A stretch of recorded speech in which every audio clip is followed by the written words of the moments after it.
Hey, everybody. Welcome to episode number 143 of the Debt Free Dad podcast. Today, we are going to be reacting to a Payments and Lending Club survey that came out just a few months ago that breaks down the amount of people living paycheck to paycheck based on their income. And even more eye-opening, at least I was even kind of shocked by this, the amount of people who are living paycheck to paycheck with those higher incomes. We all fall for this idea that it's just, I just need to make more money and that will solve all my problems. Well, we're going to kind of break down that myth here today on today's show with some real life statistics on paycheck to paycheck living. Stay tuned.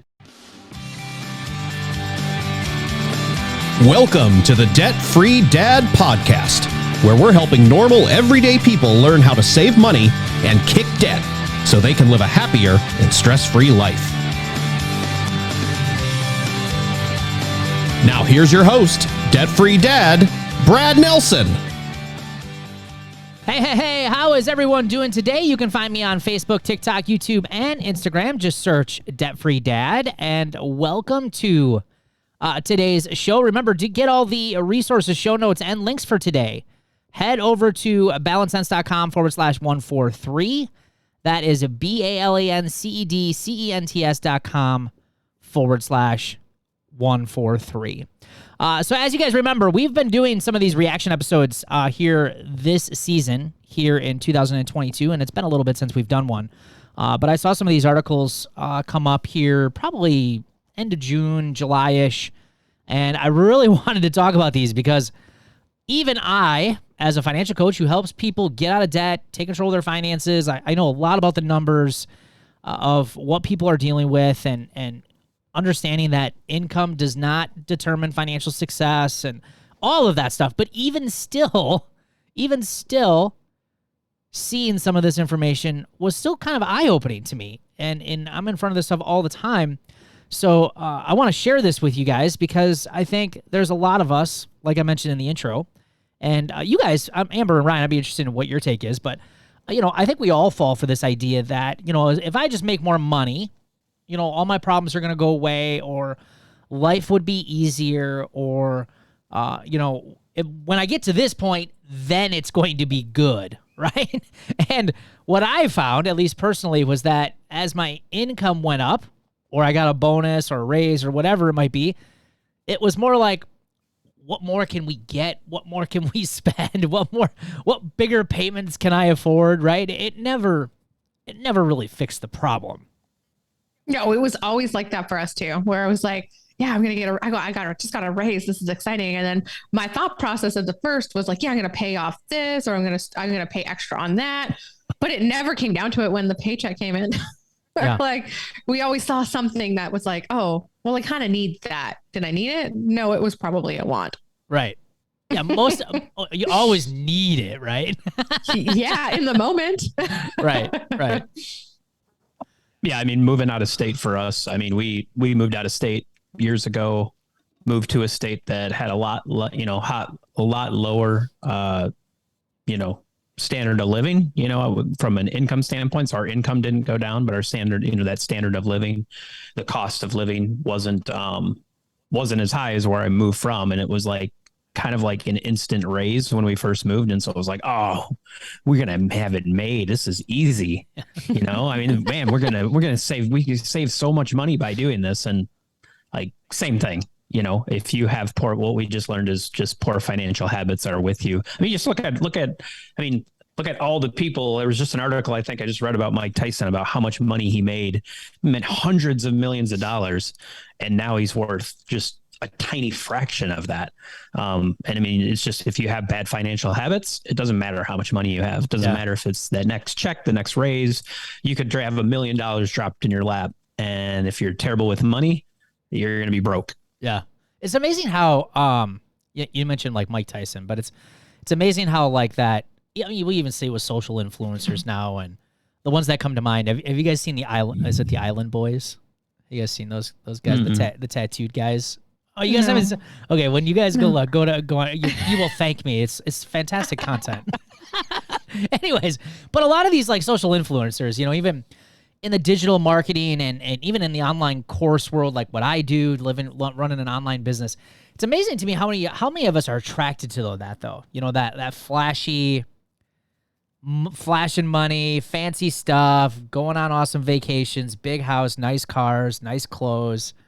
But the reality is a lot of them, like you just mentioned Mike Tyson, when, you know, a lot of them are broke, you know, they're living gig to gig or, you know, paycheck to paycheck as well. They're just doing it a lot larger than a lot of us are. But it's interesting how we're so attracted to that though. And, I mean, I don't think I am anymore because I kind of understand what's going on. And for a lot of these people, I know that they're mismanaging their money and they're not doing it the right way. But anyways, it's amazing how we get wrapped up to this whole idea that more money is going to solve all of our problems. So let me share some of these numbers. Again, this is a recent survey and study by Payments, and they spell it PYMNTS. Not sure why. It's just an acronym maybe. And Lending Club. All right, so they did a survey. So I'm going to read through these, and then I want to get Ryan and Amber's take on this and talking a little bit about, you know, what their thoughts are on this and what my thoughts are on this. But let's break this down. So people earning less than $50,000 a year, all right, and they break this down into 3 different categories and that they surveyed people. So people earning $50,000 a year live paycheck to paycheck with difficulty. 36.2% would agree with that. So we'll just say 36% agree that they live paycheck to paycheck with difficulty. 43.5% live paycheck to paycheck comfortably. So just between those two statistics and then don't live paycheck to paycheck at all, which I commend these people making under $50,000, not living paycheck to paycheck. These guys are the ones that are working hard on their finances, but 20%. So almost 80, nearly 80%, almost 8 out of 10 people living paycheck to paycheck, $50,000 or less. The next one, 50,000 to 100,000, the people that are living with difficulty living paycheck to paycheck is 18.6%. The people who are doing it comfortably living paycheck to paycheck is 45.2%, and it ticks upwards. Now, don't live paycheck to paycheck is 36.2%. But even in those numbers, you're still at 64, 65%, almost to 7 out of 10 people making $50,000 to $100,000 a year that are still living paycheck to paycheck. When you bump it up even more, you go to 100 to 150,000, you still have 11.3% of people who are saying they are living paycheck to paycheck with difficulty, and 35.6% are saying they live paycheck to paycheck comfortably. So there you're still at 46, 47%, nearly half of the people making that income are still living paycheck to paycheck. And then obviously the other half are living or not living paycheck to paycheck at all. You go up to 150 to 200,000, you got 10% that are doing it with difficulty and 30.7 that are doing it comfortably. So still 40%. That shocks me. 40%, 150,000 to 200,000. 40% of people are still living paycheck to paycheck. Nearly 60% are not. When you go up to 200 to 250, 10.4% are living paycheck to paycheck with difficulty. 25.9% are doing it comfortably. So still 36, 37%, 200,000 to 250 are still living paycheck to paycheck. That means 63, 64% are not living paycheck to paycheck. And then the last but not least, $250,000 or more, 12.3% are still living paycheck to paycheck with difficulty, and 23.7% are doing it comfortably. So again, that's 35, 36% still, 64% that are not living paycheck to paycheck. So a new survey from Thriving Wallet, a project backed by Ariana Huffington's Thrive Global and Discover, found that 90% of Americans say that financial considerations have an impact on their stress levels, which we talk a lot about here on this podcast, how stress is one of the number one things that we worry about is money. It's one of the number one things causing stress and anxiety, especially right now with inflation the way that it is. But the key findings in that survey were 90% of individuals say that money has an impact on their stress levels.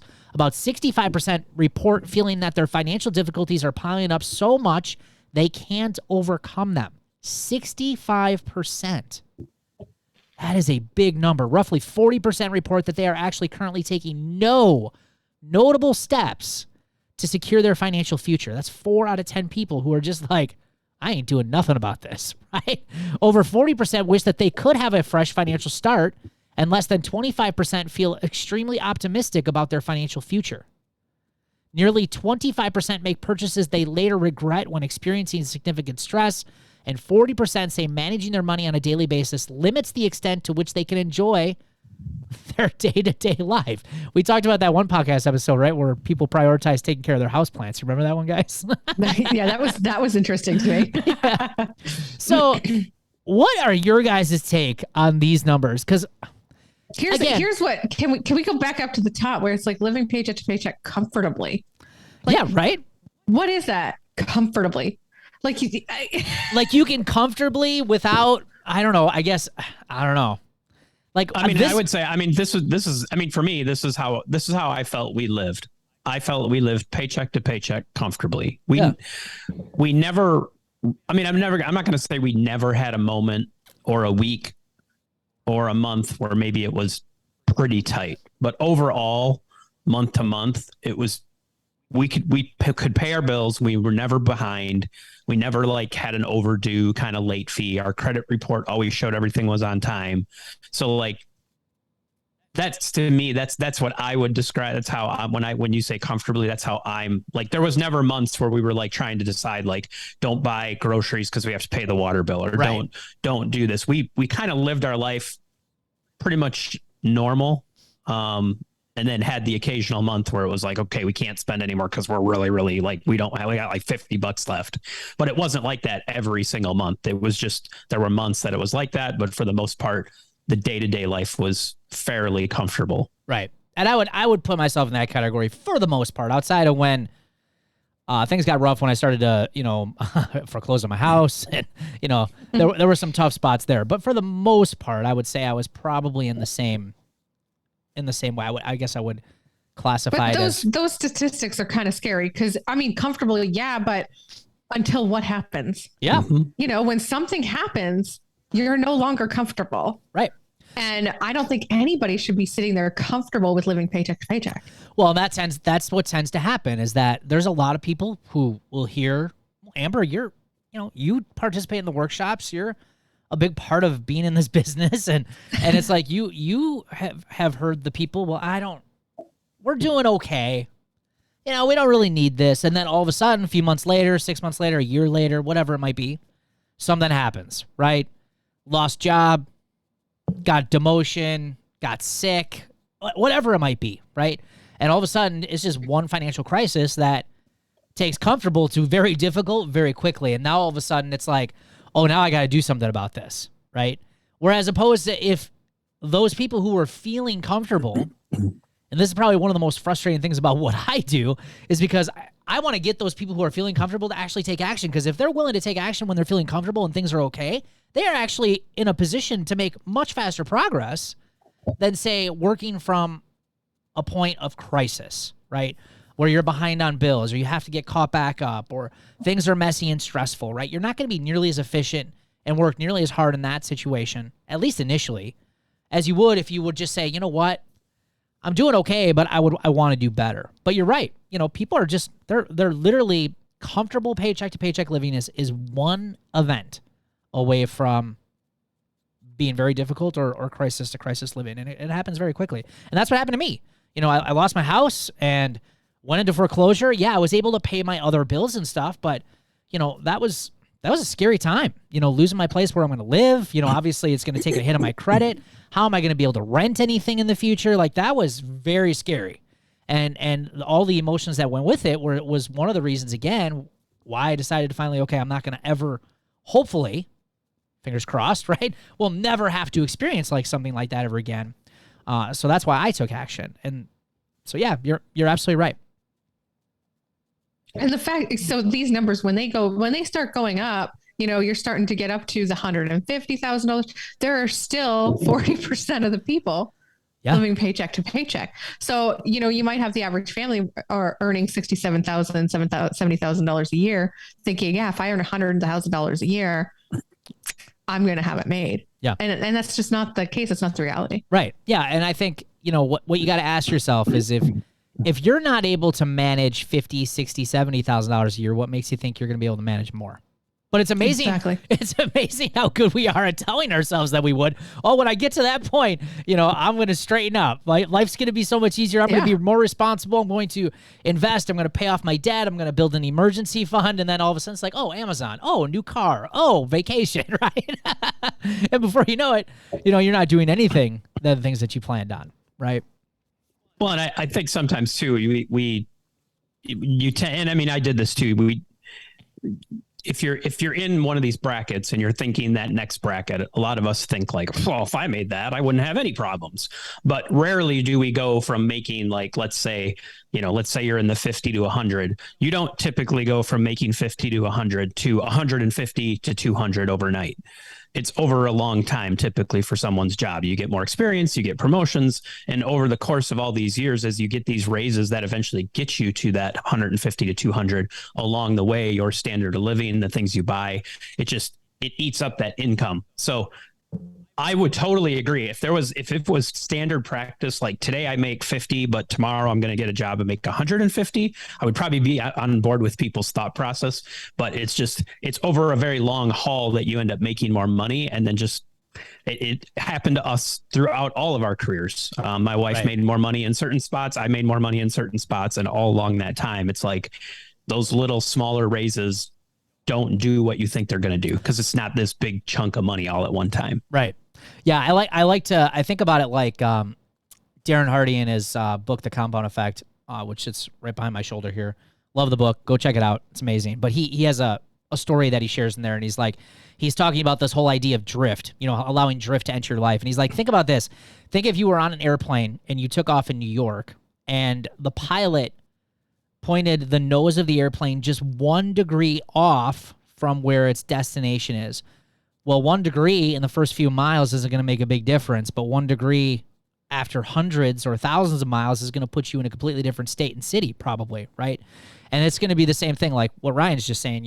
If it's death by 1,000 cuts, it's small little things, small little decisions, and this kind of goes for if you're in debt too. If you're struggling right now, there's not many people. In fact, there's nobody that I've ever met that's like, Brad, I did this on purpose. I got myself into a lot of credit card debt, high car payments, and all this other nonsense, and I did it on purpose, right? No, you don't. Most of us get into our situations slowly, and before you know it, you kind of turn around. This is why people kind of in their early 20s, mid 20s, even late 20s sometimes haven't really warmed up to the idea of, hey, maybe I need to get some help with this, because they haven't been doing it long enough to pile up a good amount, unless they have major student loan debt, right?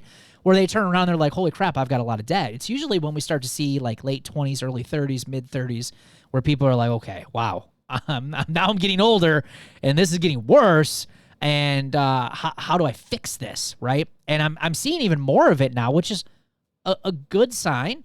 But even from the older people now, I'm seeing a lot of older people join Roots, people who are in their 50s and 60s and looking at preparing for retirement. And I will tell you, the number one piece of advice that they tell me is that don't wait. Like, the sooner you start working on this, the better things are going to get, because the older you get and the more you're actually looking at the fact that, holy crap, one day I may not be able to make the money I'm making now, or I'm going to not be able to work like I'm working now. And now you have all this stuff you're dealing with, what then? Right.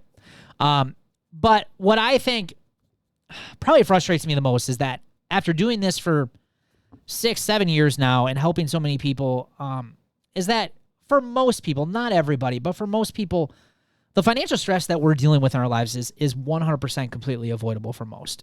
Not all stress. Like, I get, like here in the United States, Amber, you can't talk and brag because you're in Canada, but here in the United States, medical bills are awful. It doesn't take much to rack up thousands of dollars in medical bills. Outside of something like that happening, or losing a job, something that you can't avoid. But the rest of it, for most people, is self-inflicted, right? It's self-inflicted. It was done by choice. It was done by behaviors. And it's frustrating to see that 65% report feeling that their financial difficulties are piling up so much that they can't overcome them. That is a huge problem. that there are people who feel there are not resources or ways to get out of their situation. Think about, and I used to think that, but going day to day and thinking like, this is the best it's going to get financially speaking for you. talk about a life of no hope. I mean, and that's what I hope we're bringing with this podcast, is we're showing you that real life people are getting out of this nonsense and they're actually able to change it and really improve it. And then roughly 40% report that they are currently taking no notable steps to secure their financial future.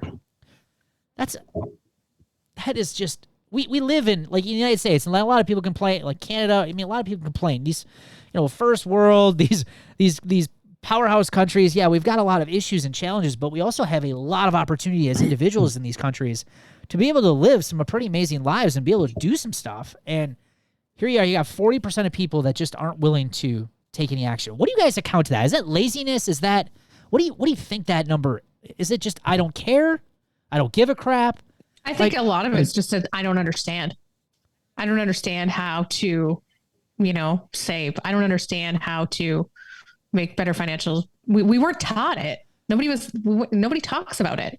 So I think a lot of it's just a lack of education. Yeah. And I think too, I look at that 65% report feeling that their difficulties are piling up, that they can't overcome them. 40% say they're taking no steps. But then the very last point here to me is the eye opener.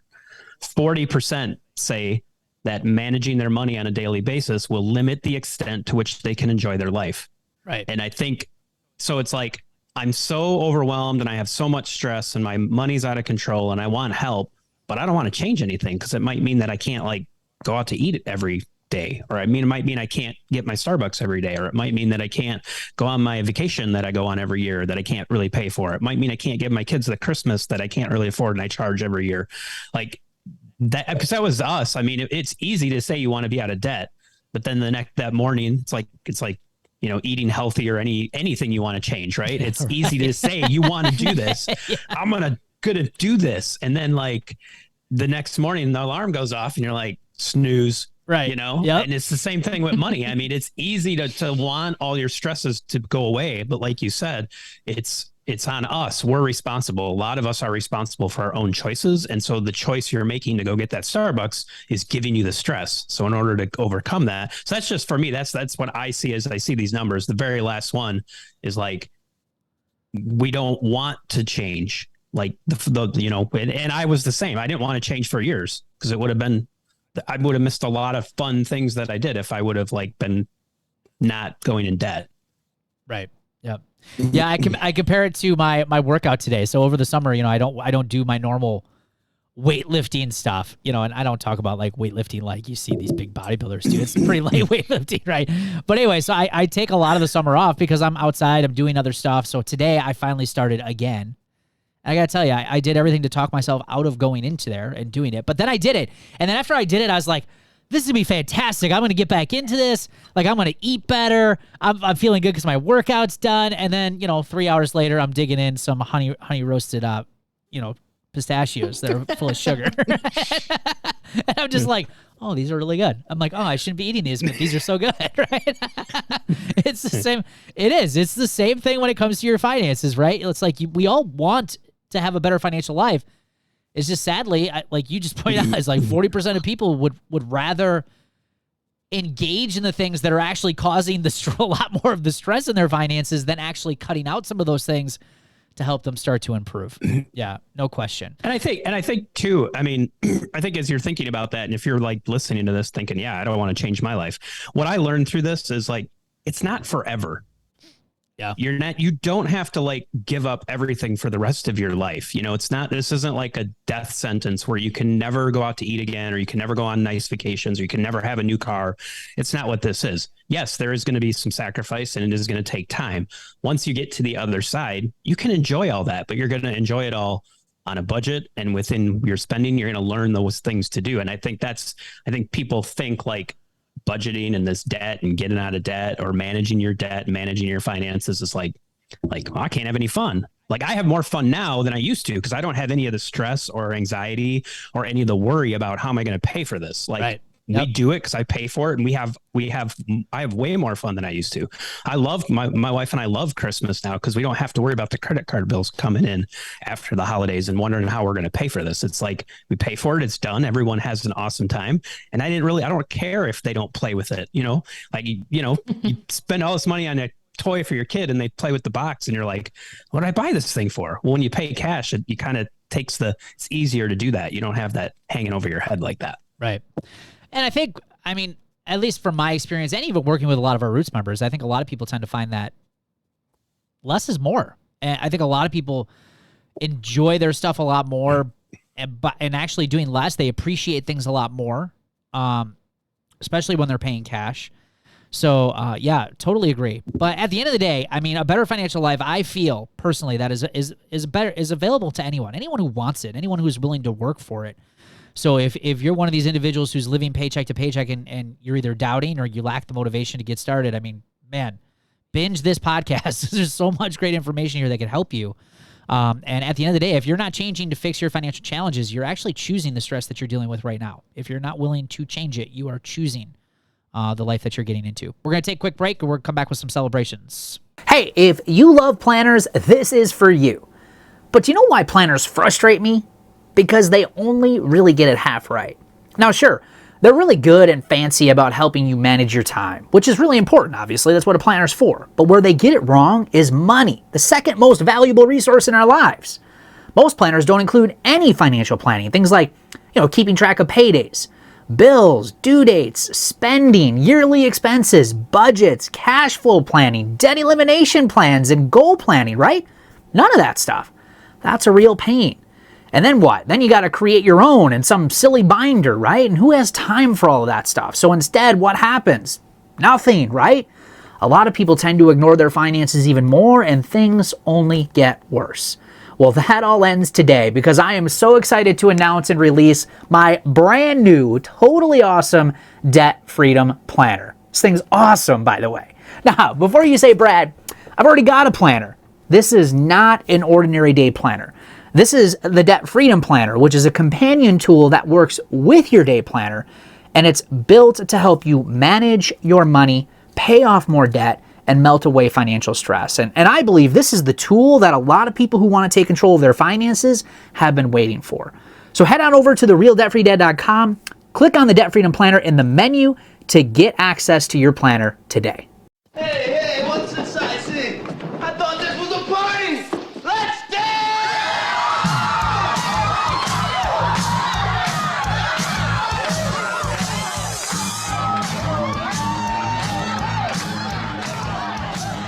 All right. Sorry, I forgot to put myself off mute. We are back with celebrations of the show. And today we are kicking it off with Dottie Bailey. Dottie says, I paid $590 towards my smallest balance and already have $74 towards this month's extra payment. Emergency fund is fully funded, and I had 0 impulse buys this week. Dottie, fantastic celebrations. Great week. Good for you. Jill Flickinger Brown, I put $100 into my son's account. He won't have access to it for 5 more years. It's just under $1,000 now. Yeah, I love that, Jill. I love that she's already starting to save for him, showing him the power of savings, compound interest. That's awesome. Jen Raber, I went to Sephora. I'm surprised I know how to say that. I went to Sephora for moisturizer. I have a daughter, so I know. I didn't use my credit card. I used my debit card, and I didn't buy any makeup. Awesome. Way to go, Jen. Good for you. Elizabeth Ramirez, I managed to stay out of Costco and Target this week. Those places can make me weak. I bet they can. Can you guys believe I've never in my life been to a Costco, ever? I know. You've said that before. It just shocks me. I know. I love Costco. We have one that's, I don't know, maybe 30 minutes from here, probably in both directions. There's actually 2 of them. And we've just never been there. Yeah. We just had this conversation because our Costco membership ran out. So I totally understand, Elizabeth. Like we're like, should we renew it? Because I wanted to they have heartburn medicine that works good for me there. But it's like, we're not going to renew it because every time we go in there, I got to buy like the pallet of tuna and the 17 pounds of M&Ms that we don't need. And it's same thing. It's like, we'll just stay out of there. I hear they do have the good deal on the pizza and the hot dogs. Is that true? Definitely. Yes. Okay. Pizza and hot dog lunch. It makes you feel better for spending so much money at Costco. I bet that's why they can do it, right? That's why they can do it. So what do they do samples at Costco? Like the old you could go eat lunch with their samples. Yeah. Okay. Awesome. Yeah. We'll have this winter, Sarah and I will have to venture to a Costco. We'll have to TikTok and make sure first time a financial coach is at Costco. Yeah, I've never been there. Brandon Belger paid off the truck $5,047.28 and paid $900 towards the car. Yeah, that is awesome, Brandon. Those guys have been working hard. That's going to be huge, having that car payment now to go to other debt. Congratulations to you guys. That's awesome. Great win. Susan Lawrence, I'm beginning to hone in where my money has gone, and I've paid off a third of one of my debts. It will be paid in full by the end of the month. Yay. Yeah, that's awesome, Susan. Fantastic feeling. Congratulations to you, and congratulations to all of you guys who are standing up and doing some things different with your finances and getting yourselves out of debt. And if you're just getting started with our podcast, or maybe you've been listening for some time and you're interested in how you can get started on the road to financial freedom, visit our website at balancedcents.com or therealdebtfreedad.com and sign up for my free Life Without Payments workshop, where I'm actually going to show you the first steps that have helped tens of thousands of people just like you and I kick financial stress and worry for good. And thanks for hanging out with us here today. We love your feedback, and it also helps us grow our podcast. So please leave us an honest review. We read every single one of those. And as you guys know, the Debt Free Dad podcast is here to help you live a happier and stress-free financial life. So if you know someone who could benefit from our show, please give us a share. We appreciate you guys, and we will see you guys in an upcoming episode. Take care.